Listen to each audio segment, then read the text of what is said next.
just got this letter from the city of Buffalo banning my short-term rental. And I wasn't the only one. Hundreds of other hosts in Buffalo received the exact same letter at the same time. In an instant, hundreds of short-term rentals across the entire city were shut down. And to make matters worse, I was left with only two legal options: sell the property or convert it into a midterm or long-term rental. Thankfully, I had purchased this property before COVID, so it had appreciated significantly in value. I was able to sell it and still come out ahead.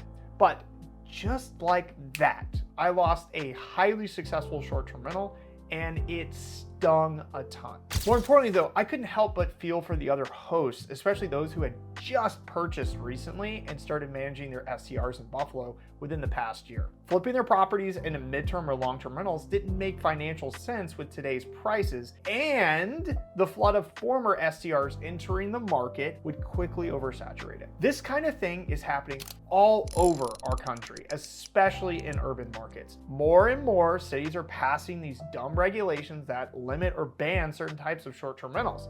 Even in vacation markets, we're seeing hotels lobbying hard against short-term rentals. But does this mean I've stopped buying Airbnbs? Heck no.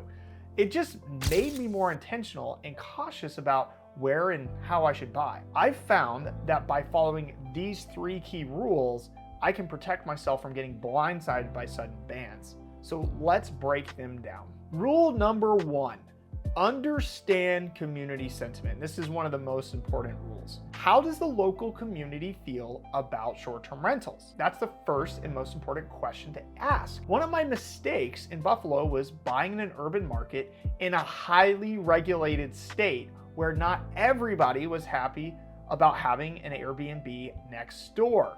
Across the country, there's a major push for affordable housing, and short-term rentals often become easy targets. If you're looking at markets where affordable housing is a hot button issue, the sentiment towards short-term rentals may be pretty negative. Ask yourself this question: do locals see Airbnbs as a benefit or a problem? In my neighborhood, people were especially concerned about parties. Even though all the data in the world showed that Airbnb parties are really rare and far in between, one bad experience is all it takes to turn a community completely against short-term rentals. Urban areas tend to be more vocal and organized when it comes to opposing short-term rentals, especially in historic neighborhoods or residential zones. These cities often push STR activity into commercially zoned areas to protect the housing stock. If you want to avoid this kind of pushback, I recommend focusing on vacation or rural markets. These communities often depend on tourism, and short-term rentals are a key part of their local economy. You usually find fewer restrictions and more support from the locals. Rule number two: avoid risky HOAs, or homeowner associations. Not all homeowner associations are bad, but many add an extra layer of risk. I avoid residential HOAs like the plague whenever possible. Why? Because HOAs can change the rules. They might allow short-term rentals today, but tomorrow they could vote to ban them. You need to understand the HOA's attitude towards STRs before you buy them. Always contact the HOA president or board members before you purchase. Don't just rely on what a real estate agent says. I had a client who bought an HOA community in North Carolina that was supposedly short-term rental friendly. 6 months later, they had a vote without informing all of the members, and they banned short-term rentals. Be sure to talk to the neighbors. They can make or break your business, regardless of being in an HOA or not. One of our clients had a deal in Kentucky fall completely through after attending a county permit hearing and discovering that 30 neighbors showed up to oppose their specific STR application. Luckily, the purchase was contingent on getting that permit, so he was able to back out without any harm. Your neighbors can be your allies or your enemies. I like to visit and talk to them during the due diligence period. Be upfront, tell them your plans of being an STR, and listen to their concerns. And always get written confirmation from the city, county, or HOA that the property is legally allowed to operate as a short-term rental. Rule number three: do thorough due diligence. You have to go beyond just checking if the city or county allows STRs. Do your homework. Start by calling the zoning or permitting department. Don't just take someone's word for it.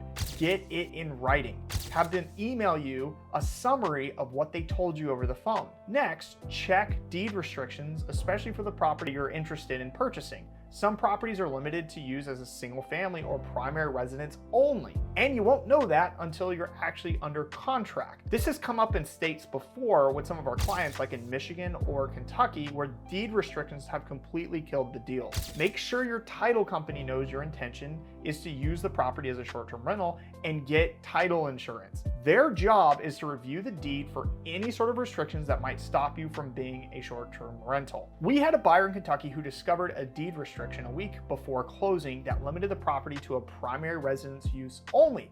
It wasn't disclosed by the seller, and no one had noticed it until the buyer read the deed.